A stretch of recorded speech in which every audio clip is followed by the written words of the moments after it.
Good evening and welcome along to another episode of Tannadice Tales from Dundee United. As the title says, today could be an absolute horror show. But we've said that for a few episodes now. Things haven't been looking great for some time. Thank you to those who are waiting. Thank you to those who have already chucked a thumbs up on it. If you haven't already, please do chuck one on there. Come and get involved in the chat. We're trying to combine a few things today. So firstly, an experiment, because for the last two episodes we've been affected a little bit video wise by the little YouTube problem with the live streaming. So we've not had any problem with the audio. It still plays even when the screen's stuck. But I'm giving that a little experiment today. Ronak, welcome along. Thank you for popping in. We're also doing a little watch along because over in the background over there, you can't see it for copyright reasons. I've got Burnley versus Bournemouth on, so I can see that as well. Jacob, you pointed out the cup result already. I told you it was a disaster. Inconsistency across the board. We've got the end of the transfer window, where of course we can't look for players in the player search or the staff search, but anyone that's popped up in the scout reports we can. And there might be a goalkeeper on the way in to save the Segrist issue. Ravenite is still hanging on to the job, exactly. And a lot is going to hinge in the short term on these next three games. Because Hamilton are the side that finished third above us last year. And if we don't beat Zurich over two legs, we don't get to the Europa Conference group stages. Now, based on the fact that we've already gone out the League Cup with a 4-1 defeat off camera at the weekend, based on the fact that in the league we've got to finish third, and we'll be judged after 5 games where we're on 1 point after 3 at the moment, that might not be pretty. And then we've also got to judge the fact that we're expected to reach the group stages in Europe, which at the moment is one of the few positives on our club vision screen, and we might be failing that in a second as well. So all of those things combined are potentially going to lead to an absolutely disastrous evening. But fingers crossed it won't. Thanks to 10 inches of snow, I get to catch a live stream. Well, I appreciate that you're able to come along. It's not great, obviously, you've got all that snow because it can restrict what you can do in a day. We've had a little bit over here, but it was merely a couple of centimetres, to be honest. And because it had rained the day before, and because the first bit of snow was during the day here, we'd already, it was already being used regularly on a Monday morning, so the roads aren't too bad. Ronak, do you think you can keep the job? To be honest, based on the weekend's performance, we thought we'd recovered against Olympiacos. But based on that Kilmarnock game, a second tier side, don't forget, I think the writing's on the wall, to be brutally honest. Jacob, at least you scored a goal in a cup. There's a positive. If I show you that game very quickly, don't forget they're in the second tier. I know Brophy's a very good player at that level. But if we go and have a look at this game, I'll just bring it up here. The stats would suggest it was quite an even game, bar the expected goals. What worried me is we conceded 4 goals from 6 shots on target. We were giving away good chances. And that's now a heavy defeat in both tactics this year. We've had disappointments playing in all different ways. I don't really know the way around it. Our star signing's out for 4 months. Everything else is going pear-shaped. The only thing that can solve it is if we get the unhappy players with the weaker personalities out the squad. Segrist is one of those. Balanced personality, not great mentally, not that determined, very, very unhappy. He's caused a lot of the dressing room revolts. So what might be a saviour is that we've got a deal to sign Nathan Baxter for £61,000 from Chelsea. He's just going through the contract stage at the moment. There are other clubs that are in for him, but I'm guessing looking at the teams there, we're the only ones offering him first team football. And hopefully, with European football combined, he'll agree to join us because he's got a better personality. Professional, more determined, excellent attributes, just as good and bigger potential. So they're the sort of things we're talking about to potentially save the job, or at least help Dundee United longer term. Give them a situation where they've got good personalities and good players in the squad. This is a key one, but I'm not convinced we're going to get him. So that's the sort of thing we're looking at the last couple of weeks in the window. We might be a bit busier on that front. Ronak, do you think Manchester United will win today? I'm not sure, you know. I'm really not sure. I think West Ham are a very good side. The ban for Soucek's rightly been overturned. It was a fast that. And he's an absolute monster in game. So I feel like it's going to be a close one. I wouldn't be surprised to see it go to extra time and penalties. But we'll wait and see. Good to see it's on free TV in the UK as well. And as I said, we've got Bournemouth v Burnley on in the background, so I will be shouting updates if I see that. Although where the screen's placed in the room doesn't make it that easy. As I said, for those of you coming in now, we are doing an experiment as well with the the YouTube issue that's been going on for the last week. We've had 2 episodes in a row affected by it, where I turned to just audio and a frozen screen. So if it carries on after 2 or 3 more, we'll probably have to think about Twitch, to be honest. Dylan, good evening. Wigan have just signed Joe Dodo. Yes, I noticed that. We were having a chat about it on the podcast Twitter. Really good signing. On paper it is. You've got a few good wide players, so I'm hoping you'll create chances for him. But on the face of it, he looks like one that could help. Doesn't solve the problems at the back, though. Tom G, favourite... Oh, Tom, welcome along. Thank you for popping in. Favourite Hendrix song? Don't know. That's a good question to start with. We haven't had a music one for a little while. Oh, leave it with me. I'll come back to you. I don't like hard questions to start the evening. So what we've got to basically do for the next week here is wait to see if we can get that Baxter deal over the line, which I think mentally for the outlook of the squad is important. We're basically looking for our transfer list at the moment, not at the ability of these players, but at their personality, their determination, their bravery, all of those crucial elements, and just seeing who we can bring in. Of course, we can't just go through the player search screen, which would make it a lot easier. We've got a wage structure we've got to work within, which is a little more difficult. So there are a few challenges with it, it's got to be said. And we're also looking then at, can we get players who are on a free transfer? Because if we don't get into the European group stages, albeit we probably won't be here to worry about it, we've also got to then contend with the fact that we're not going to have that transfer budget in future, because we've lost the $2.5 million we've made the year before. Eric Palmer-Brown is one I would have liked to have bought him, but we can't get a work permit for him.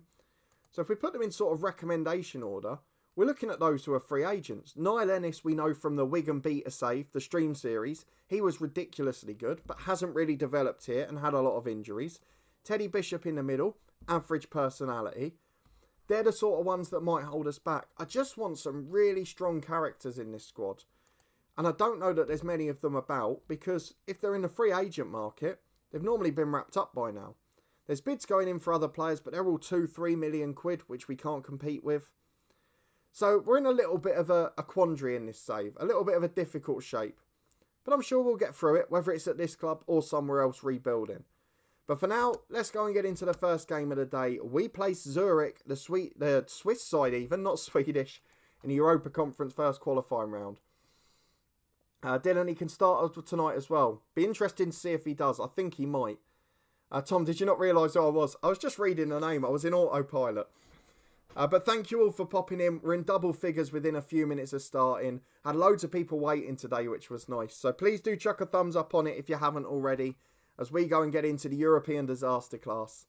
I've got a very quick plug as well, which is I'm going on someone else's podcast for the first ever time this week. It's called Ben Meets. He's had a lot of the big FM YouTubers on. He's a Luton fan as well, but I think it's on audio platforms. But I'm on that this Sunday apparently, so I will plug it on Sunday morning if that's a definite. And we'll get back to the first 11 for this game. Because it is fair to say against Kilmarnock, we did play a largely reserve team. Not that it gives me much faith in the youngsters or the backups. So for tonight, Segrist is in goal. Right back is going to be Matheson. I was tempted to play Mengi out there and then a couple of others in the middle. But given the fact Finley's having a strop at the moment, I'm going to do what I did in the last tie, which is Mengi and Kerr at centre-half, Mitchell left-back. Those who are supporting Segrist and his little outrage aren't going to be involved. So Finley will drop to the bench. Fuchs won't be in the squad at all. And to be fair, the latter can't complain. In fact, neither can based on their performance at the weekend. So right midfield is going to be Byrne. Left midfield is going to be Duffy.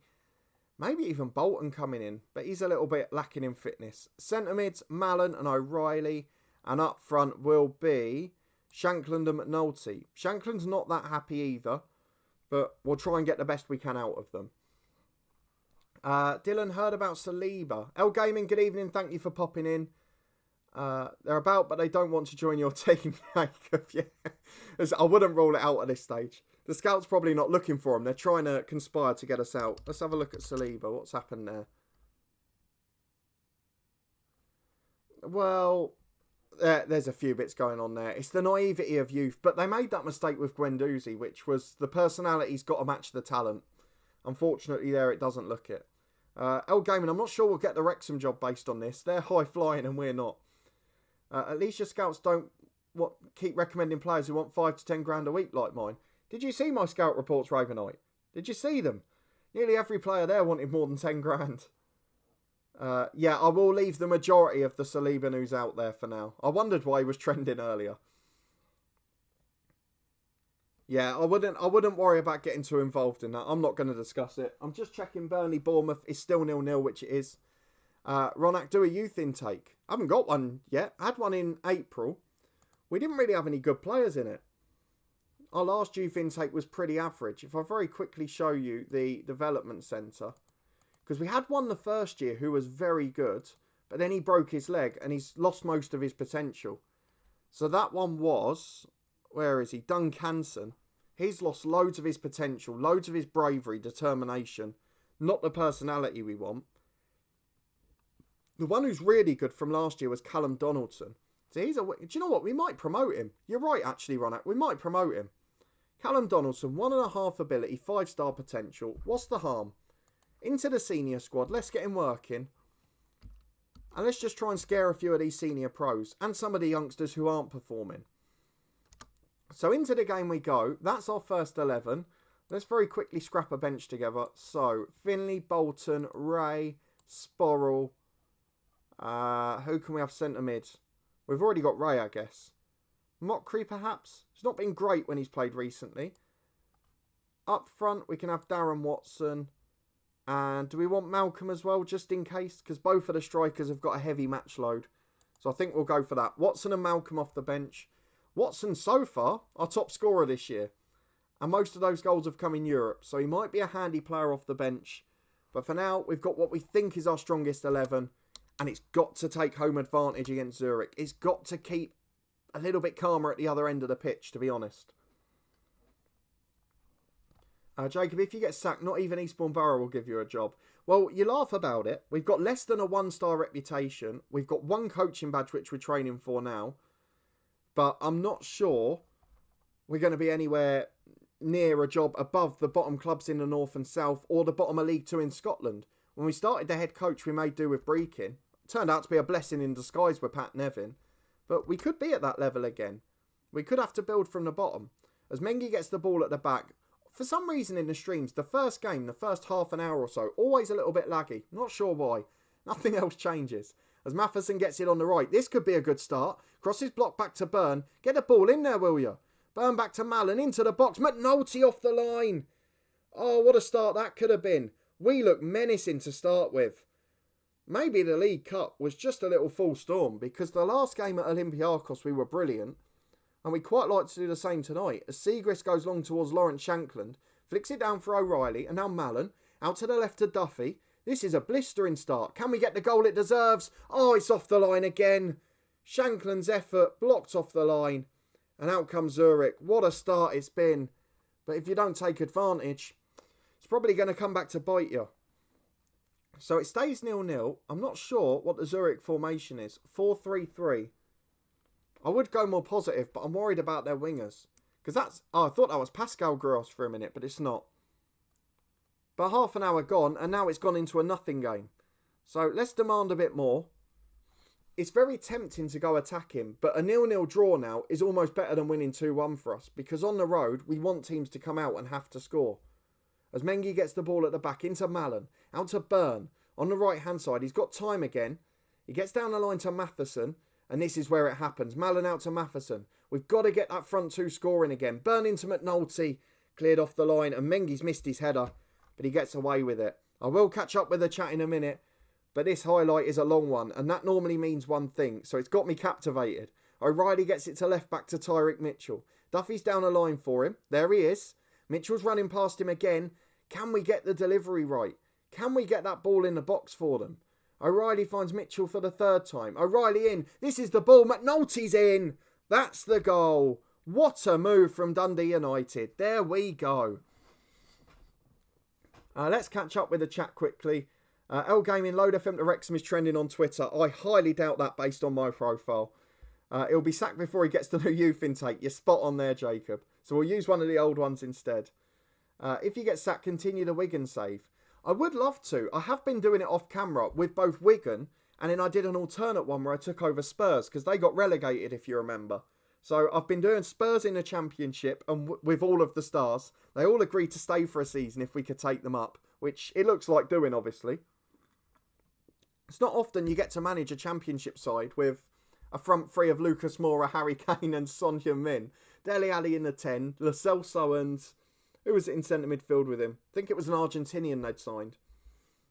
And then at the back, we've got a couple of the youngsters with a couple of the seniors. So I think we sold Danny Rose and Alderweireld. And we've got Ben Davis. I think Reguilón might have left. And at centre-half, we've got Tanganga and either Sanchez or Dyer, I think. So it's a brilliant side.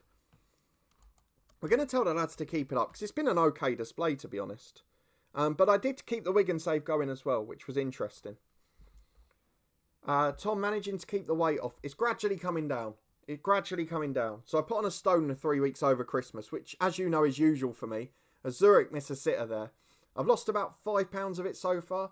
It is gradually coming off. I'm trying to go for a long walk every day. And obviously managing the eating a bit better now all the Christmas chocolate's gone. So it's gradually coming off. Normally about £1 or £2 a week until the end of March. And then we're normal for 7 months then. As Matheson gives it to Burn. Can we get a second goal before we go and make the changes with 15 left? Just don't concede. A clean sheet is paramount here. And our defensive display has been a positive. As McNulty gets in from Mallon's ball. That's the goal. Every time it looks like we're going, we just about save our job. Shankland's had an awful game, but McNulty's at the party. And it is Dundee United who lead 2-0. 2 shots on target. We've taken them. We'll go and make the changes in a moment. Get a job at Chester and relegate them. Jacob, time for a defensive masterclass. We'll wait and see. Liverpool, where do I start? Probably that Jurgen Klopp interview that's doing the rounds. It's a very interesting one. Have we seen a goal? Not yet. Burnley have gone very rotational, I think, today. Craig, good evening. I hope you're well as well, mate. Thanks for popping in. Jacob, Wycombe Wanderers. Got nothing but respect for that club. For what they've done for us on the podcast, we will always support them. But yeah, it does look like they're going down, unfortunately. But the money they've made from the TV revenue this year will help the club for another year. You know, it's the only club that have given us the access to their tunnel media room and facilities to interview people. So I've got no problem with Wycombe whatsoever. L Gaming saying good evening to Craig. Charlie's asking, thank you for popping in. Who's getting automatic promotion out of Brentford, Swansea and Norwich? I'm worried about Norwich now. I really hope they go up because Max Aarons will get a big move and will get big money. And Luton obviously have got a 10% sell-on, which will pay for some of the stadium. I don't know. Is it just those three, though? Let me go and have a look at the table. I will make those substitutions in a minute, but you all know we barely focus on the Football Manager here. So you say that, Charlie. Reading are 7 points behind Norwich with a game in hand. They're getting all their players back. Watford are still only 7 points off, and if they can sort the away form out and keep a manager for 3 months, they might be all right. I don't know. You think at the moment Brentford and Swansea just because they're flying, but I wouldn't be shocked if one or both of them miss out. I think Norwich will recover. Norwich will go up for me. If you told me I had to give you an answer now, I'd say Swansea. Because over the season, they've impressed me more. And even when they've been poorer, they've been better defensively. Tom, worried Luton could still go down? Yeah, anyone from 11th down. We said this on the podcast at the weekend. Anyone from 10th and up can finish in the playoffs. And anyone from 11th down could get relegated. It really is that tight. Because you say 11th for you being ridiculous. It's like I had Huddersfield and Coventry at the start of the season. People were laughing at me 5 games ago. Huddersfield are now 5 points off the bottom 3. Sheffield Wednesday have got a game in hand on them. Derby have got a game in hand. Rotherham 2. Luton are only 1 point above that, so 6 points clear. And even in 11th, Preston, poor form most of the season. Barnsley are starting to drop after a good run with the new manager bounce. All of them, 11th place is 8 points off the relegation zone. The one positive that most teams have got is that Wycombe are probably gone now, unfortunately. Birmingham, if they don't get rid of Karanka and sort the off-field stuff, are going to be in big trouble. Derby, I think, will be fine now. Rotherham are starting to look very good, which we always thought at the start of the season. And for as bad as Luton have been recently, Barnsley, Huddersfield, Coventry starting to go that way as well. Sheffield Wednesday still off the pitch is a mess, so I wouldn't get too worried yet. Carl, Watford keeper manager for 3 months, that's fantasy. I think if we go in the sweepstakes, Craig had March and I had April for the next Watford manager special on the podcast. But they were wrong to sack Ivic in my book, but hey, we've said that before. If they hadn't sacked Pearson, this is the funny thing about football, isn't it? If they hadn't sacked Pearson 2 games before the end of the season last year, Watford would probably be in the Premier League now. Dean Smith would have been sacked after Villa got relegated, and Villa wouldn't be in the top half of the Premier League with Arsenal's best keeper, which meant they would have been higher up the league. So all of those things just add up into a beautiful little conundrum, don't they? That's why we love the game. Charlie's disappointed I'm not back in Brentford because of Winston Reid. He won't have that much of an impact, mate. The Football Channel, thank you for popping in again. Lovely to see you here this evening.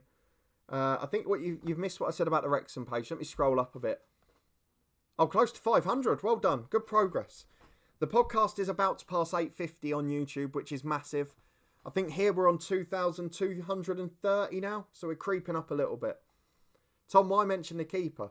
I'm just saying, if that had happened, if Watford hadn't sacked Nigel Pearson, Emi Martinez would be your number one now, and you would be in the top 6 of the Premier League, in my opinion. I'm just saying that. If buts and maybes, but that's my thought. I just think it'd be funny if Brentford didn't go up again. Well, I quite like Brentford, and obviously for us to have more local teams we can go to is nice, but it does worry me, the mentality. It's happened a few times. And Ivan Toney's goals are going to dry up at some point. He's not going to score a goal a game all season and keep going. So there's got to be a bit of help for him. There was a little stage where others started to come to the party, but that's dried up a little bit again too. So I'm going to swap McNulty to the poacher, put Watson as the advance forward. I've brought Sporrell on the left, a bit more defensive. And on the right, Jack Byrne replaced by Bolton. So more defensive midfielders, more defensive wide men even. And if we can hold on to 2-0 ahead of the away leg, I'll be fairly confident. But of course, based on our form at Kilmarnock in the Cup on the road, I won't get too excited. Right, they've gone 4-3-3. So, fullbacks to defend. I've learnt this the hard way. Fullbacks to defend. Defensive wingers on support for the other two, which are Sporrell and Bolton. Good job we brought those on. And I think we'll leave it at that for now. We're into stoppage time. 4 minutes of it. 2-0 would be a brilliant result. And I think we're going to do it. We've got one last throw. Can we make it 3? That would, I think, wrap the tie up. O'Reilly to Mallon. O'Reilly again. It's going to be it, I think. Mallon through. Watson's there. Oh, it is 3. The offside flag's up. I'm not sure it was. We're going to VAR, are we? No. The full-time whistle just goes. Maybe there's not VAR for the qualifiers. But a 2-0 win, a good result, a decent performance. And hopefully halfway there. Maybe getting to the group stages will save our job and give us that confidence. But I'm still waiting for Nathan Baxter's decision. That's going to be important for me. And fingers crossed that will help the season. Let's catch up with the chat very quickly. Martinez is far better than Leno. I wouldn't say he's a better goalkeeper. Tom, please understand me here. I don't think Martinez is a better goalkeeper than Leno overall. I really don't. I think Leno's brilliant. He's an unbelievable shot stopper. But the problems Arsenal always have and the defensive frailties are both in the channels and the aerial route from set pieces. So the difference with Martinez is he's a natural commander of the area and he naturally comes and smothers things in his box. Leno's more of a ball player, as we saw against, was it Villa? Where he likes to come off his line out of the box and get himself in trouble, which he doesn't normally. But Martinez is very much the command from within the area. And I just feel like he was the best suited keeper to Arsenal in a long time. Probably since Seaman and Jens Lehmann, to be honest. But it is what it is. Leno's still a good keeper, but I don't think he suits Arsenal as well as Martinez. That's my opinion on it. Let's have a quick look at the chat again. Arsenal aren't good enough for top 6. I just don't think they are. I don't know that their squad's strong enough for top 6. I think their first 11 is. And if everyone was on form, they are. But there's so many teams that are going to have poor runs in the Premier League. I wouldn't rule it out yet. Oh, Jonathan Woodgate. Bournemouth have scored. I completely missed it, Craig. I was looking away. Who scored it? I need to get my TV this side so I can watch the game. And we can do a watch along. Hopefully on the podcast, once we're allowed back in a room again, we can do it for the BBC FA Cup games. Because next year, don't forget, all the FA Cups on BBC and ITV. So it'd be perfect for us to do. Charlie's living room would be the spot for it. Plenty of comments coming in this evening. Thank you everyone for making it so active. We're just one thumbs up from double figures, so please chuck one on if you haven't already. It does make a big difference. El Gaming United have changed ever since Bruno came. He's a good player. They play a different way through him. And he's not afraid to lose the ball. It does harm them a bit in the defensive areas. But generally, he's not afraid to play the killer pass. He's got a free rein. But they've still got their frailties defensively. So many of the sides have. Jacob, I look forward to Arsenal Football TV watching games in Moldova in the Europa Conference. Firstly, I'm not sure they'll qualify for that. And secondly, I can only say one thing for your life. Don't watch Arsenal Fan TV. There's many better things to do. Me and Craig laughed at you when you said Liverpool were going to finish fourth, but it's not out of the question. It might even be lower. But I did tell you they wouldn't finish in the top three. I said it. Albeit I said that Tottenham had finished second, which Mourinho changed his tactic after the West Ham game and ruined it. But I said City would win the league at a canter, and I'm right about that. Charlie, talking about keepers, who's your favourite ever Luton keeper? Oh. Look, the best keeper that we've had, or the most consistently high quality keeper we've had, has to be Mark Tyler. Has to be Mark Tyler, because he was brilliant for us. But Sluga's starting to catch them. He's playing really well now after a shaky start. I have so much respect for the way James Shea plays. To talk of a goalkeeper who comes in as a backup and takes over the number one shirt in 2 promotion seasons and a survival season, that's some going, seriously. To come in as a backup in League 2, take over the number one shirt, help get promotion from League 2, to go back to backup the start of the following season, take over the number one shirt, get the golden glove and win League 1 with your side. To do that is remarkable. So James Shea would be right up there for me. The only other one I would say for sentimental reasons, nowhere near the best overall, is Conrad Logan. Just because of that shootout in the Johnston Paint game, where he was absolutely incredible. But if I'm talking overall, it would definitely be Mark Tyler's the best I've ever seen. James Shea is, or the most consistent long term. James Shea is my favourite. But I would imagine Sluga will be there by the time he leaves the club. I think Liverpool will get top 4, but I think it will be no higher than that. Tom Macy, so frustrated with Arsenal because if they hadn't recalled him, we would have gone up a year earlier. But it's what it is. Craig, watch along, absolutely. We've got to do it. Once we're allowed back in Charlie's living room, any BBC or ITV evening FA Cup game, we get there, a warm-up of 2 hours of Pro Evolution Soccer 2, so we're all angry, and then we'll get watching. And everyone can just hear us eating minstrels for 3 hours like normal. We get a MasterChef for half-time. Yeah, the United penalty stats not up there anymore. Brighton on a good run at the moment after the pundits saying they get relegated. I thought they'd get sucked in as well, to be honest. But yeah, we'll wait and see. Craig, Lewis Price was the keeper for the semis. I'm not talking about the semis. What tie was it? He played. It's one of the early rounds. I'm going to have to go and have a look now. Luton 08-09. I don't know. I got mixed up with this before. Was it a penalty shootout or was it a game where he saved 1 or 2 penalties? There was a game where he was absolutely brilliant. Let's have a look. No, I think it was Brentford at home. No, it's not Brentford. Was it Brentford at home? It might have been. How can I find out who played that game here? I don't think I can. I'm sure it was that game. Yeah, they won 4-2 in a shootout. Just check for me, but I'm sure Conrad Logan played that game. Dino Seramet, blimey. England 11 for the Euros. Oh, geez, you'll have to give me till Sunday to come up with that one. 10 James Justins and Harry Kane. That might work. Remember Iceland. Wow. Let's not lower the mood too much, eh? Fun fact about Euro 2016 is that was the same summer that did the old footballer's injury on the first day of pre-season, the ankle ligament rupture and a double leg break. And I was in hospital for, what game was it? I think it might have been Wales, Russia, or who was in that group? I'm trying to remember who it was. Who was in the group for Euro 2016? But the bottom line of it is, our local hospital, you had to pay £7.50 for a one-day TV card. And because I was in quite a lot of pain, I was having to fast because they didn't know if they were going to operate that night. I ended up paying for this TV pass. I'll find the game for it. Which one was it? Oh, it's Slovakia, England. That's the one. 20th of June. And I paid and it was a 0-0. The reception was awful, so I was very fuzzy. It was not a pleasant evening. Logan was rubbish. Yeah, but that game he was great. Chicken tikka kebab roll. Can't go wrong. Cannot go wrong there. No news on Baxter, and the longer it's taking, the more I'm worrying. I mean, I should be more worried about the fact we're on 1 point.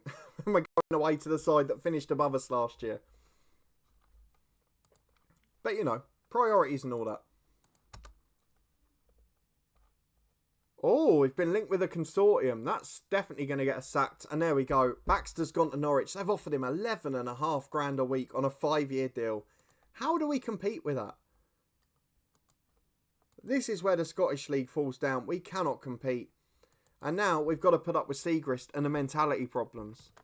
And I've also got to decide for this league game, do we go first choice again? Because there's a lot of heavy legs in that team. I'm going to bring Bolton in on the right wing. Shankland's had a couple of poor games, but he's been scoring goals generally. Jason Kerr's got a heavy match load, so Finley in for him. And up front, I'm going to leave it. I'm going to leave that for now. So that's going to be the lineup and the squad. We could potentially bring in a couple of the youngsters to the bench. But I don't know if I'm going to. I'm going to leave it like that. Oh, fun fact since the last episode as well. I'm not sure that I mentioned this. Matty Pearson went to Sheffield Wednesday for 190 grand. And Carlton Morris went to Wigan for 400 grand. An absolute hero in the head coach this year. But didn't work out for him at this club. So those two are out long term. Big money to be fair. And Jacob Davenport's starting to look like 100 grand wasted already. So it's not been the best transfer window for us really. Let's go and get into the Hamilton game. Got to be a big performance. We could actually finish this day bottom of the table, I think. Just check there's been no more goals. There haven't. So, Jacob, £7.50 for a low quality day pass, daylight robbery. Yeah, and that's to watch Freeview channels as well. That's to watch BBC and ITV and Dave, I think it was. And you didn't even get all of them. It was literally 12 channels. So, yeah, it wasn't particularly pleasant. Tom, Grealish, Foden, Saka, Maddison, Mount, Rashford, Sterling, Sancho, etc. for free spaces. Well, Mount will be the one in the centre of the pitch of the three. So, I've got no doubt he'll play in there. On the wings, for me, the first choice is still Sterling and Rashford. Grealish will be the next best option for all three positions. Foden, I reckon he'll be Harry Kane's secret backup as the false nine because he's playing there so often for City. Sancho's had a really poor year, so I don't think he'll be starting. Maddison will be the other one in the squad. I think Saka will be there as the second left back, if anything. There are some good options in that England team. Loads at right back, but left back, there's only really Bertrand who's in average form. Danny Rose has barely kicked a ball for years, so he's not going to get back in. Luke Shaw's been brilliant. He'll be back as number one. There's not a huge amount, but Saka, I think he will be in the squad because Southgate seems to like him. Charlie, can you sign Souček for Dundee United? You are ambitious, mate, aren't you? We can't pay out more than £4 a week in wages. Got a 2 million budget. I don't think we'll be getting Souček, mate. Unfortunately. Just jogging your memory about Iceland. Was it iFollow at the hospital? No, it was worse. Worse at the hospital than iFollow. We beat Belgium as well. That was class. I remember watching it. Yeah, it was a good tournament. Aside from the England-Iceland game, it was a great tournament to watch. Saka is very good. Chilwell, I'm not convinced, Craig. I mean, Leicester knew what they were doing. They got 60 million for him and signed a better one in Justin. So then does Justin go as the backup left back because he's also the backup right back and you get away with one less fullback in the squad? Saka goes as a fullback / winger and then you've covered the 4 with extra options. But again, it depends if he goes back 3 or back 4. I haven't missed the goal, by the way. I'm not getting excited about being 1-0 up because we know what can happen. Hakeem Adoffin's playing right back, another hero from our head coach series, as Mitchell nicks the ball on the left. It's been a good start, but I only played Kilmarnock last weekend. I've seen a claps here recently. Adoffin gets to the byline. This might be it. Mitchell nicks it. Good play. Can we get on the counter again? McNulty back to Duffy. He's going to lose it. Adoffin's too quick. He's too good. Martin finds Winter. Mitchell nicks it again. It is hoofball up there. Shanklin tries to get it up. It's nicked. Hamilton at the back for Hamilton. I like that. I love the symmetry of that one. As Shanklin gets in behind again. Just held up. Finds McNulty. 2-0. Excellent. This is the recovery. Every time I say I'm going to get sacked in an episode title, we seem to get flying. Tom is an Arsenal fan. Saka better than Chilwell. I don't know about that.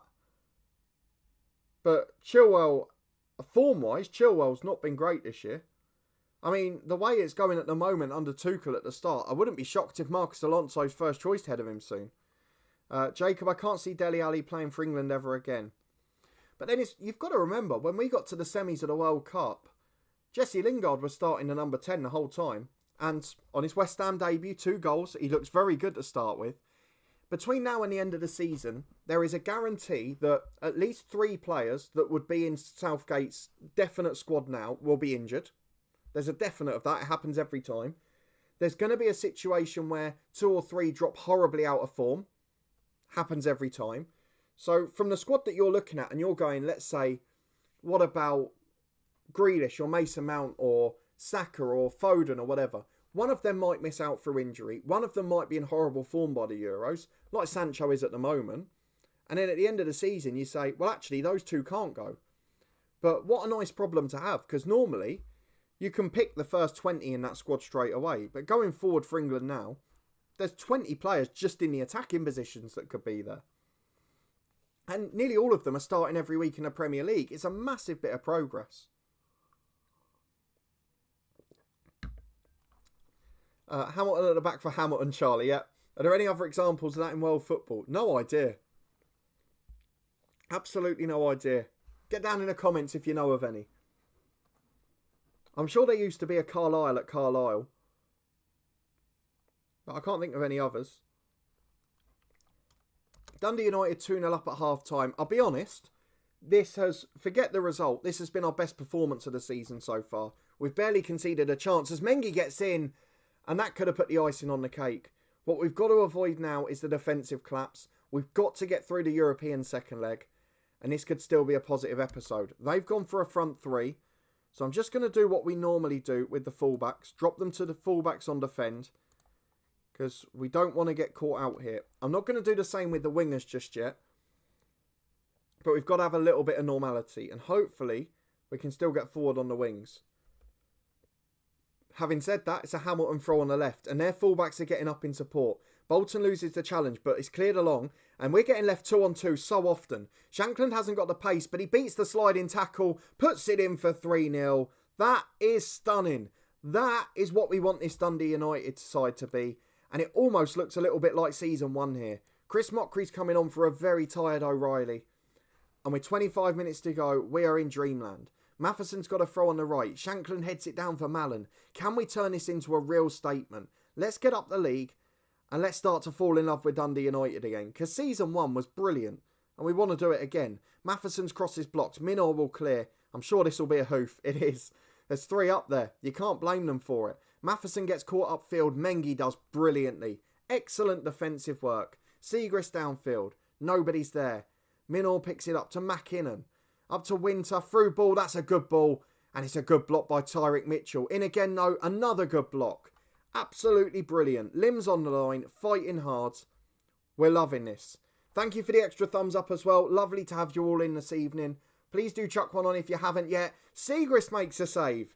He hasn't done that all season. Brilliant to see. So I'm going to take Duffy off for Sporrell. I'm going to do what we did in the cup tie. Defensive wingers on support. Just get that little bit of extra support back there. Otherwise, we'll stick with it how it is, because 3-0 looks good. We've got Watson and Malcolm on the bench, so we can give Shankland a little rest.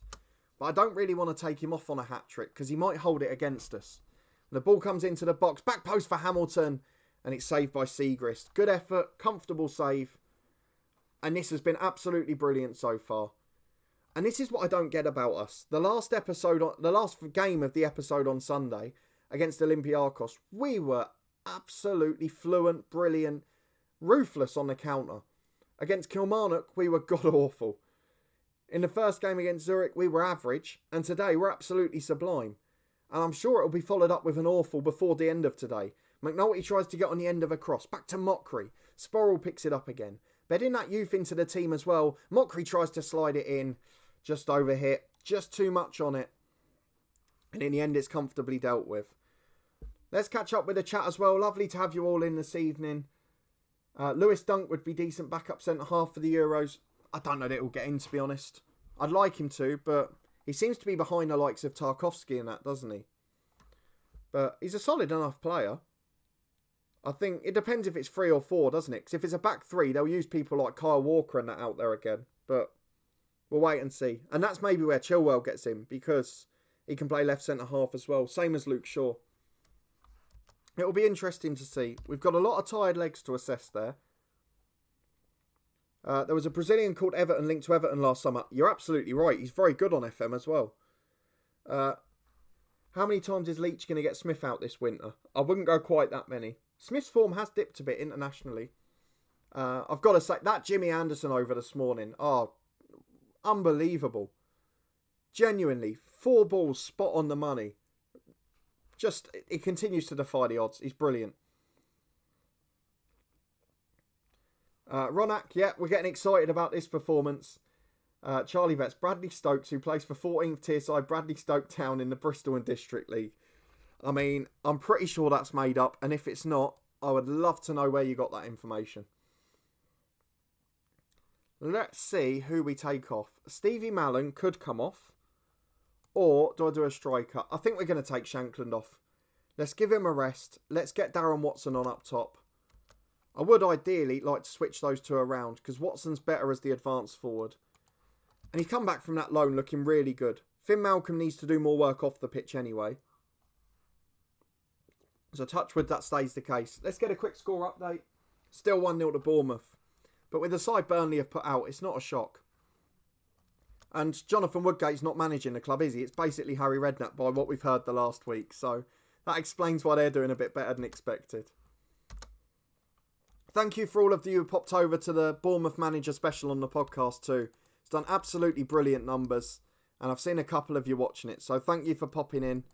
Thank you for giving it a try. The podcast is growing really quickly. And we are absolutely loving it at the minute. We can't wait to get to 1,000 there as well. Leandro Fuchs is complaining that he's not playing more games. Let's loan him out. Can't be having whiners in the squad. He's on big money as well. So let's offer him out. See what he says here. Yeah, I'm going to loan him out. There we go.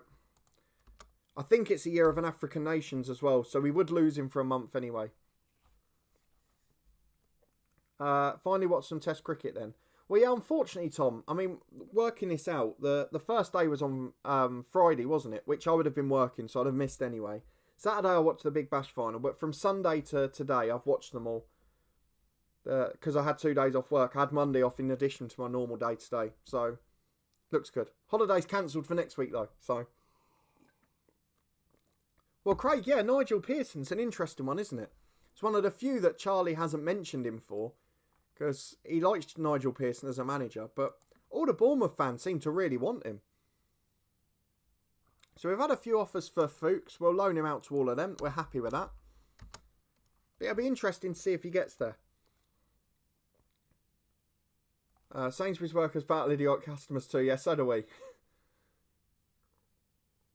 Yeah, Craig is one of those workers. And to be fair, he's played for clubs at that level in his prime as well. So, favourite match from this season will be Marine Spurs. I just love the sort of the gardens and all that sort of stuff in the background. It's proper non-league football. Run out, give youth players some minutes. Absolutely the plan, sorry. So we got Mockery on in that game. We got Darren Watson on in that game. We've got 6 now, I think, in the first team squad. So we've got Lewis Nielsen, the defender. We've got Callum Donaldson, who we just promoted. Newman's the backup keeper now. Malcolm, Watson and Mockery. So yeah, and then we've loaned out Fotheringham to get some minutes. So it is that blend. We'd love to give them more minutes, particularly in the league. But we'll get sacked if we're not third. The fact that we finished third in that first season and won the League Cup, the board's expectations have got so unrealistic. And now it's hindering us from developing the side, which could then later down the line compete with the old firm. But not this season it isn't going to. I was just having a look because we got recommended to put the player into Group 1, which we're going to do. Callum Donaldson. Just get that personality working with Glenn Ray. But I think it's going to be a quiet end to the window based on that. Bradley Stokes was on BBC website. Do you have any good youth players? Yeah. So, sorry, because yours chat's about, my talking's about 30 seconds behind the chat, isn't it? So hopefully I've answered that in the last few minutes. But definitely Mockery's the best one. He's now 2.5-star ability. Just got to work on that stamina. He can't really start and do 90 minutes yet. Watson back from air where he was top scorer last year.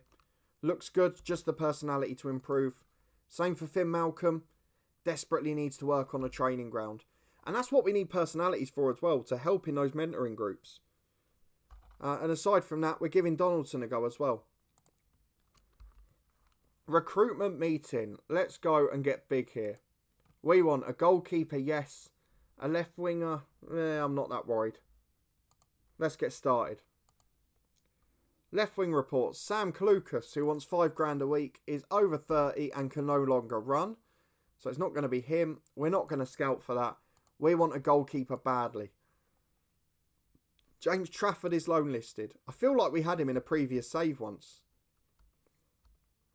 He's got a good personality, but he's not good enough. He'll drop out. Kieran Slicker we had at Burnley last year. He's not good enough. Scott Bain from Celtic. That could work. I don't know that he's good enough either. But he's transfer listed for a cheap fee, so we'll keep an eye on him. And David Button from West Brom. That could be an answer as well. I'm worried about wages for the latter two. We'll get to the current ability search though. We'll go high priority for it. We'd love a deadline day goalkeeper. Some others that have been looked at. Dominic Samuel from the Scouts. Yeah, he's not better than the youth players we've got. Eamon Brophy's transfer listed, but we can't pay 1.8 million for a second tier striker. He would be brilliant, but we can't afford it. Dylan McGeoch we had on trial, wasn't quite good enough. Zane Westbrook, 1.1 million. These are League One standard players that we can't sign from England because we can't afford them. Bobby Greaves is 17. We'll go and scout him because he looks good. Fraser Blake Tracy we had on trial isn't good enough. Elder wants too much. Clark Robertson is average. Shane Duffy, still only 30. Jeez, I thought he was older than that. Kyle Norton, that could be interesting. 33 now. He's just over the hill physically, but he's still got that personality. So we'll take a look at him. And Pippa's too expensive. So hopefully a goalkeeper for deadline day. I forgot about Logan Chalmers. He's out on loan as well. Jacob, can't see a team deep in non-league football getting to the third round again for a while. A 9th tier team would have to progress 8 rounds. Exactly. And the prize money's gone down this year as well, which didn't help. Well, Craig, you say there should be more coverage of the earlier rounds. It's going down next year because BT used to show extra games from the last qualifier and they're taking them out as well, which is a shame. Yeah, I don't know. There's always one team that creeps through every few years. It's normally sort of National League North and South. And to be fair, if there'd been fans, I reckon Havant and Waterlooville would have beaten Marine and it would have been a National League South side. And it would have been Havant again. But, you know, and they were missing their skipper, Godfrey Poku, that day, who would have made a big difference, the former Luton man. Of course, another man we've spoken to over on the podcast. I'm going to make Donaldson available for the 18s. Just get him some game time. We've got scout reports, but there's no one really standing out here. It's quite frustrating. And the ones that are want too much money. It's just not quite right, is it? Is there anyone there that we can go for? Let's get the transfers up. It's just not quite there. What about Miles Robinson? Where does he play? Centre half at Atalanta United. Not quite. We're good at centre half. Steven Sessegnon's loan listed. Not going to work. Another Atalanta United player. Where are they all coming from? Otherwise, it's just frustration. Bjorn Engels is at the top. Good centre half. Again, not the position we need on too much money. All the players getting recommended earning absolute bucket loads of cash, and we can't afford it. So there are frustrations as we go into the second leg of this European qualifier. And on the road in Zurich, we're going to have to be a bit more careful. So in terms of the squad, I think Kerr's going to come back in at centre half. On the wings, we're going to bring Jack Byrne back in on the right, I think. Although Bolton had a decent game, so let's leave Bolton out there. There's a heavy match load, and we'll have to rest most of them on Sunday against St Johnstone. But for this one, it's all about getting the win, as we've got to half-time at 1-0 Bournemouth. I think we have to leave it at that. But the big problem is the goalkeeper. His attitude, his mentality. It doesn't set the tone. But we're going to keep the same 18, just a few changes to the 11. And there we go. One change in Kerr for Finley. And it's Zurich v Dundee United. We've got a 2-0 lead. Should there be more coverage of the early rounds? Completely agree. Well, that's the problem. Is this year, even on the BBC Red Button, it was hashtag, wasn't it? I don't think many people would watch Eastbourne v Salisbury. Although, having said that, the early ones that was streamed on the Red Button and iPlayer, the BBC Sport website, there were 9 or 10,000 watching the page at a time. I think there is an appetite for it. Because don't forget ITV as well, who it's going to next year. They used to show the FA Youth Cup, and that was great as well. Ravenite, the old firm usually have some decent under-20s who they'll never give a game. Well, they've got a few this year. It's the likes of Richie Hosler and that, who we had in the head coach. But again, either the wage demands are too high, they don't want to come to us, or they don't fit our style of play, they don't fit our system, they haven't got the right personality. There's so many worries on that front. Hashtag United and a Man City equivalent of non-league. It's a shame because I don't have any problem with them doing what they're doing, but the fact that they're given so much coverage is a shame for the other clubs who have been working down there for years. But you understand why. They've built a brilliant media profile, so you've got to give them that. And I don't have a problem with what they're doing, just the fact that others outside their control are giving them so much limelight. Over the top towards McNulty, flicked on for Shankland. The away goal here means Zurich need 4, so we have to get it. Although we've lost 4-1 on the road this season already. Bolton cuts it back to Mallon. Chance to shoot. There's the away goal. I think we might have spared our blushes here. If we can get through this game, and then if we can win at home to St Johnstone, we might be back in with a sniff, and we might start enjoying this club again. And then if we can sign a keeper and sell Siegrist, I'll be a very happy man, because he is my arch nemesis in the dressing room, and it'd solve Shankland's problem with the dressing room atmosphere. So, all ticks together. As it stands though, this looks a really comfortable night at the office. I think we're really happy with how this is going. So fingers crossed we can get to the finish line. And I don't want to jinx it at this stage, but it looks like the YouTube problem has solved itself tonight. I haven't noticed any dips, so hopefully you guys haven't had any either. But thank you all for popping along. Lovely to see you all here this evening. Just catching up with a chat on my phone as well. Thank you for getting so involved. Thank you for all the thumbs up. And I've got to say a thank you for your continued support on the series as well, because this time last year, I was already getting less than 50 views per episode before the next one from the same series came out. And at the moment, I've not had one episode below 200 this year in either series. The head coach hasn't dipped below 300 and Bangor not below 200. So I couldn't ask for any more. Thank you for your incredible support with it. As Duffy comes down the left, can we celebrate with a second away goal? And hopefully then wrap the tie up and wrap some players in cotton wool. Because there's a few who need it, trust me. As Gross gets it on the right. What we don't want is an equaliser. Because then they're only 3 from success. And we've seen these collapses before. And they're playing some lovely stuff here, to be fair. They've only had 1 shot on target all game. But this is cracking football. Thiessen on the right hand side. Cuts it back to Meyer. Are they going to get it in? Lovely cross, good goal. Oh, he's offside. We have got away with one there, I can tell you that. I will share with you some details of my off-camera save as well.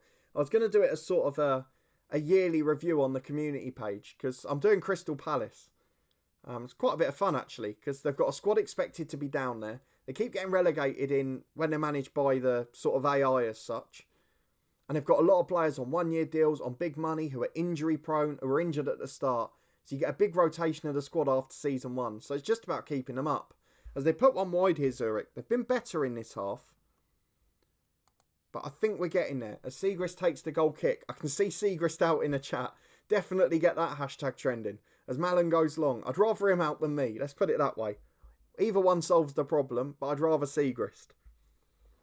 And to be fair, a few of you were laughing at me for losing the plot at the end of the last episode. I went on a rampage in the media, in the dressing room. I just sort of slaughtered all the players who came with problems. Slaughtered us publicly. It's worked. I don't want to speak too soon, but it has definitely worked here. I think they've gone to a front three again, which is why we're struggling so much here. The ball's in. It's going to be 1-1 on the night. And I'm going to drop the fullbacks because we're having a little bit of trouble here. So fullback on defend for Matheson. Fullback on defend for Mitchell. We'll close down whoever that guy is. Being recommended from the left wing. So they haven't gone front three, actually. Let's see who we can get on as well. So I'm going to take the two wingers off for Sporrell and Byrne. Just straight swaps. And then Shanklin will get a rest as well. He's complacent. So we'll take him off for Darren Watson. The usual swap with the front two. The wingers getting a rest. Hopefully, we'll be able to see it out. Surely we can't concede 3. I know we've done that in this series and others this year. But this can't be the one. Into the back post. Oh, it's 2-1. Oh, it's happening again. What on earth is going on with this team? Just as we started to get excited about them. Just as we started to think we were getting somewhere. We completely cave in and collapse at the back. It is so frustrating being manager of this side. I cannot explain to you how annoying it is. Paddy Burns, welcome in. Thank you for popping in. As a Hips fan, I was sad to see you leave us in the head coach, but still enjoying the series at Derby. Had a good start. Absolutely. It's been a bit of a honeymoon there. In fact, to be fair, we've had a good start at every club this year. It's been really fortunate. Oh, we haven't again, have we? Siegrist saves it. Could have been a penalty for Mitchell's tackle. I mean, it's a family-friendly channel. I could well swear here. Siegrist has got a poor rating again. He's not had a good game. The sooner we can get a new keeper in, the better. Because the panic, the attitudes, the personality, it just doesn't suit us. And the fact that he doesn't like us, it shows in his performances. The ball's in. It could have been 3 again. Mengi hacks it away. As it is, we're so close to the end now. I think we're going to hold on. But fingers crossed we will. But Paddy, I'm glad to hear you're still enjoying the head coach. Thank you for watching it. It does make such a difference. I think Watson's offside there. He is. The flag's up. Second earlier, he was in. Yeah, you kicked a lot of chairs. We did. Time to kick the chairs in the away dressing room. But there can't be any left in ours, can there? So the good job we're in Switzerland somewhere else. As it stands, though, we have got through. So we've got a Europa Conference draw. And we've got something to get excited about. So we'll get through that. We'll get through the St Johnstone game. And hopefully we'll have a goalkeeper transfer before Sunday's episode. So, Portsmouth make an offer for O'Reilly. Looking at the money in there, I'm willing to consider it. He's a good player. He's got an okay personality. But he's never really set the world alight over a season. He's inconsistent. He's English. And I reckon for the money, we could probably get someone better. So do you know what I'm going to do? He's worth 4.5 million. I'm just going to try and double it. I'm going to go 5 million up front. I'm going to go for my usual 50% sell-on clause. And I'm going to go for 1.5 million in instalments. If they'll give us 6.5 million plus 50% sell-on, we'll chuck a friendly in there as well. I think we'll take it. They've withdrawn it. I mean, they've got more sense than we thought they had. Craig, Siegrist in. Don't be naughty. Jacob, signed Siegrist for Bangor City. Not in a million years. Might as well just carry a chair around with you for kicking purposes. I'll have to get some of them little fold-out £5 ones, won't I? I'm sure on our wage we can get 50 of them. And we can just smash 5 a week. Let's get through to the draw then. We haven't had it yet, weirdly. When is the draw? It says it's today, but we've got to 5:30. Is it 6 o'clock? 7 o'clock? We're at 7 o'clock. It's got to be soon, hasn't it? We didn't have the draw. Am I going insane? We did not have the Europa Conference draw, did we? I've just said I'm interested in someone because I wasn't reading. I wonder who that is. Where on earth is the draw for the Europa Conference? It definitely said it was going to be there. Is it because one of those qualifying ties hasn't taken place? So when is the draw actually going to be? We're into August. It still says the 26th. I hope we haven't encountered a glitch there. So we might not get to see that today. We'll wait and see. But some alarming signs from that. Because we've got to register the squad next Thursday. So if we don't know who we've got in the group, that's going to be a bit difficult. Interesting. Craig, I have no idea what he's done. He's led a dressing room revolt against us. He's got a poor personality and he's causing trouble on and off the pitch. Hibs have beaten Aberdeen. They're starting to look like a threat. They came back up after relegation. They kept hold of Nisbet and the likes and they've signed well. I really think they'll be a threat. But if you look at an example, they've brought in Lucas Beja, who was a good player for us in the past. Paul Smith from QPR, good player. I mean, they've probably got a better squad than us. If we're being honest about it, Tom Flanagan from Sunderland is an international. John Nolan from Sunderland, good player. Logan Chalmers on loan from us, obviously. I wonder if he's playing. He's not. Interesting. So we finish against St Johnstone, not knowing who our keeper's going to be next week. Don't you join in, Jacob. He does not deserve a contract extension. Yes, Craig, he's like Joe Jacobson was for you in a network save. But I am determined by the end of this transfer window that he will be in and he will be out, and we'll have a new keeper in. Let's get a few in the under-23s for a bit of fitness. Most of the youngsters in that category too. Have we had any scout reports yet for keepers? Just looking out to get that one big gem in the scout reports who's not going to have a huge wage bill. Paul Glatzel's popped up on the loan list. He's not great, to be fair. I'm not sure why he's there. Obviously a hero for us at Bangor City. Let's get them in overview order so I can see what position they play. If we get it down to goalkeepers, we'll have doubtful for transfer or doubtful for loan. Who do we go for? Harry Burgoyne, 25 years of age. He looks alright. What can we do with him? No, he's not good enough at the minute though. Mickey Van Sass, not good enough at the moment. So that's the problem, isn't it? It's the current ability that's the issue. Richard Ofori, 3.5 star ability, £2 million. Or is he loan listed? He's transfer listed from PSG. It's a bizarre one. Joe Wildsmith's there. He's massive wages. We can't afford £9,000 a week. Andres Prieto from Preston.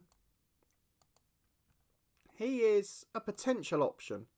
Not got a great personality though. Joe Bursic. Big transfer fee. Good personality. He'd be the one I'd like to sign. He's worth massive money at Stoke. And we can't get him on loan. So that's that one out the water. It's just so frustrating.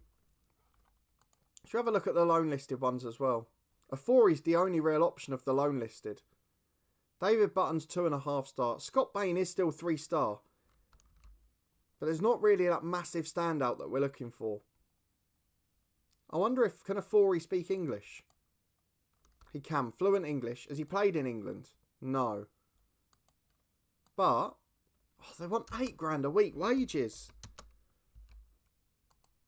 We're really going to have to break the wage structure. Ravenite Scott Bain, he's not ranked better than Siegrist though. He's not got the best personality. I think the player they asked if you were interested in was McNulty on a permanent deal. Oh, that makes sense. I can deal with that. You'd have to let Siegrist go for a packet of Quavers and a Kit Kat. I think he's worth quite a lot of money, ironically. The whole thing started because we rejected a bid from West Ham, I think it was, yeah. But he's worth £2.5 million. So I think we'd get a bit of money for him. I just can't find a blimmin' replacement. I don't mind spending transfer fee. It's the wage fee that's the problem. So I'm trying to find someone, but it's the frustration with the restrictions of going by the scout reports. I wonder if we go back to our beloved Luton Town and ask for a favour. Are the likes of James Shea still there? Shea's a backup keeper now, but he's still on £5 a week. Because he's got the right personality for it. I'd love to have him between the sticks. It'd solve the problems. I wonder where Simon Sluga's popped off to now. He's at Watford. What are you doing, son? You can't do that. He's gone from Luton to Bournemouth to Watford. Oh, he's not going to be popular. Watford are back in the Premier League, but he's their backup. Oh, you naughty boy. As it stands, though, we're back to face St Johnstone. It's the final game of the day, and then we'll go and sort deadline day off camera. We're going to have to rest some players today, albeit there's the international break after. Who's away on duty so we can get them a rest? Shankland is away, so I'm going to rest him from the lineup. Shankland out for Watson. And then the two centre mids are knackered. So O'Reilly replaced by Mockery. And Mallon replaced by Glenn Ray. Davenport on the bench. Who else can go there? Nielsen maybe? Centre halves we'll keep in. We'll keep the fullbacks for now. Bolton will be replaced by Byrne on the wing. And I think we're going to leave it at that. Mockery's really struggled when he started games recently. So hopefully that won't reoccur today. But if it does, I feel we've got good options. So that's the squad we're going for. Hopefully we finish on a good result. Because we're playing a side who are bottom of the league. We've got to rest players because of Europe. And we've still got to get results without our starting centre mids, our starting star striker, and one of our wingers too. So into the game we go. Dundee United v St Johnstone. Fingers crossed we finish on a high. Rosander Clark takes the goal kick. Headed by Byrne. Watson can't get there. And immediately St Johnstone are on the front foot. O'Halloran gets over halfway. To Hamilton. Through to Sibbald. Up to Harriott. Back to May. Harriott again. Oh, don't do this. Don't do this early on. Tanza. Out to the left to Sibbald. To May. He's going through here. Good block. Now can we break? McNulty's up with Watson. Watson gets in. He's one-on-one. Beats the defender. In with the keeper. Darren Watson scores. We have got a new hero up there. Give it a year. We won't need McNulty. We'll have Shankland and Watson. And we will be flying. Excellent breakaways. Back like season 1. Now this time, don't throw it away at the back. What is he doing, Sluga? Exactly, Craig. What on earth is he doing to us? I know, but he's the best of a bad bunch of options. Yeah, you're right on that front. Only thing Watford are good at is sacking managers. Absolutely. Oh, that's a good save. We'll give Siegrist that. He's done well to deal with the change of direction there. Has the second half kicked off yet? It has. Bournemouth still 1 up after 5. As Medley picks the ball up for St Johnstone. The highlight ends. I'd argue they've looked the better side here. They've got Liam Smith, our first year right back. And to be fair, they're still winning flick-ons, they're still competing, and they're still having as many chances. We are a little bit weaker in midfield behind the front two. I've no worries with Mockery because he's a youngster. But we could do with replacing Ray and getting a proper star in. As McCann in the middle, we're getting outrun by the 3 in there. May gets the ball again. Holds up to McCann. We might have to change shape here and adapt. Smith back to the edge to McCann again. He's one of the targets we were looking at. I'll show you him in a moment before we finish. I think they wanted about £1 million for him. And he was a proper good midfielder. Would start for us. As Watson gets in behind on the break again. Can he score again? Of course he can. No! Hits the post. I got too excited. Brilliant play, Darren Watson. I'm starting to really enjoy him. Let me show you Ali McCann. See, it was about 900 grand they wanted. 3 grand a week. Got a good personality. Only 22. Northern Irish international. So he's one I'm going to go for on deadline day as well. So don't be surprised if you see him in the next episode. If we get another offer for O'Reilly of 3 or 4 million, we can sell him, replace him with McCann for 1 million. That's what we're looking to do as a club. Although thankfully we have got the money for the group stages, should they eventually take place. Thank you to all the extra viewers as well. I do appreciate you joining me this Tuesday evening. This is the final game, and then we'll be back on Sunday morning for our usual 10:30 slot. And thank you again for spending another evening with me. For all your support on the series, please do go and check out the head coach after this if you haven't seen today's yet, as it is a tense final day of the season over there. A little bit to get your teeth sunk into. Plenty of drama, to say the least. As Duffy gets down the left wing, can we get that crucial second? In towards McNulty, who loses out. They've got so many men over in midfield, but they give it away this time. Byrne shoots. Oh, the keeper's made a howler. Jack Byrne goes for a bit of a pop shot. Ambitious. Certainly not an odds-on shot to score. But the keeper's got to save that. They've got to keep possession to start with. Hamilton winning 2-0 at Ibrox. Rangers not starting well here. Don't forget they've won the league both for the first 2 years. Their title defence going sour. And we're 2-0 up with a heavily rotated side. We've got to be happy with that. But we've seen against Zurich, we can see 2 goals quickly. We're very capable of it. So let's avoid it today, as they've got a throw on the right with Smith. To Sibbald. Good challenge there, but it still comes out with possession. McCann delivers early, Matheson clears. Hopefully, McCann will be in the other shirt soon. As Tanzer gets it into him again. Definitely looks the playmaker. Matheson heads away this time.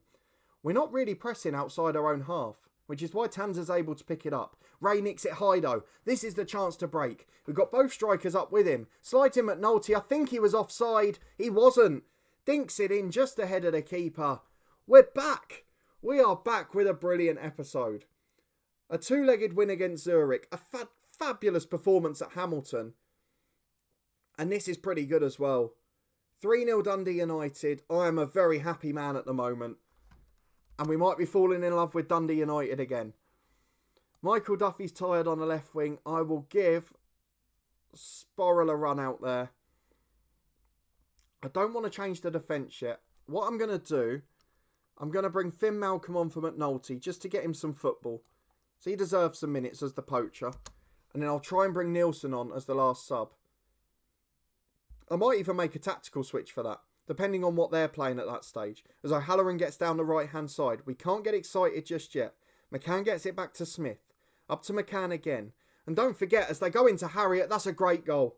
We've got to be careful at the back.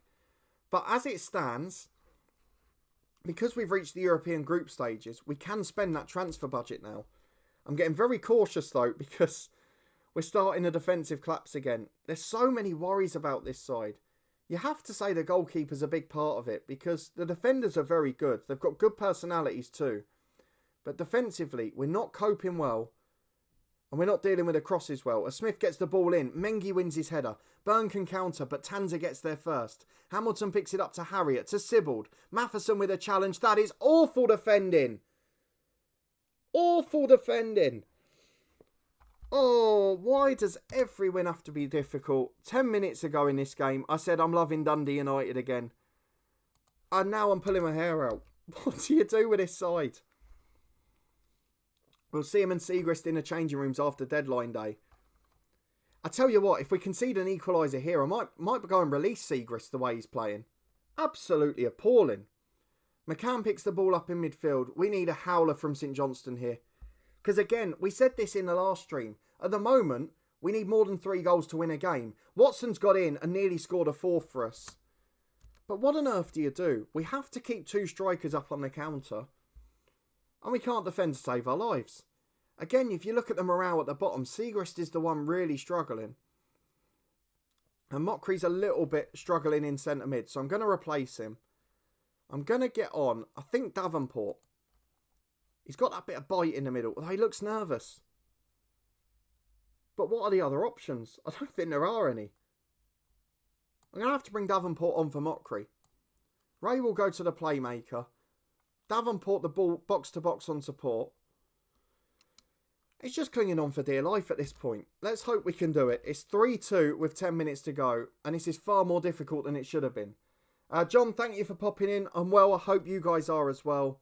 Thank you for coming and joining us this evening for the end of a tense final game. And we're into 5 minutes of stoppage time with a St Johnstone attacking throw. Mullins got in, the cross into Kavanagh. Kerr gets it off the line. Jeez. Malcolm holds it up. Can we please get a fourth goal and just see this out? Into the last minute, we've won it. Almost like a derby special from the head coach that. 3-0 up, nearly threw it away. But it's a win, the confidence is up. And overall, results-wise, that's a good episode. But we've got to sort things out defensively. Not in terms of quality in player, in terms of personality. Hamilton beat Rangers, not a good sign for us. Dundee United 3 points off Hibs now. So the plan is, a goalkeeper for deadline day, get rid of Siegrist. If we get another offer for O'Reilly, we'll take it. We're going to try and bring in McCann from St Johnstone either way. I might have a look at Brophy, but striker's not a priority. And then personality-wise, I mean, Matheson's got a good one. Mitchell's is okay. Kerr's is good. Mengi's is good. Finley on the bench is good. I don't think there's more to it than the goalkeeper. Maybe another centre midfielder to make us stronger outside the front two. I think there are priorities. So that's what we're going to go and do. We will be back on Sunday morning at 10:30, of course. And we will be showing... Let's have a look at the fixtures. Just see if there's a couple I can get through. Of course, we're still waiting for the Europa Conference group stage. So I think what we'll do is we'll play Aberdeen off camera. The first group game would be that midweek, I think. So then we'll play that. The first two of those, Celtic and Dunfermline, before the international break. And then get through a couple of others off camera. But that's what the plan is for Sunday. I hope you'll come and join me at 10:30 in the morning. Thank you everyone for joining this evening, for spending your Tuesday afternoon with me. If you haven't yet, please do chuck a thumbs up on it. If you're late in, there'll be a full replay on the channel after. And please do go and check out the drama in today's head coach as well. It is greatly appreciated as always. Thank you for watching. Thank you for your support. Thank you for your active chat in the comments. And I'll see you on Sunday morning at 10:30 as we do it all over again. Hopefully, the sacking's off the cards. Thanks for watching.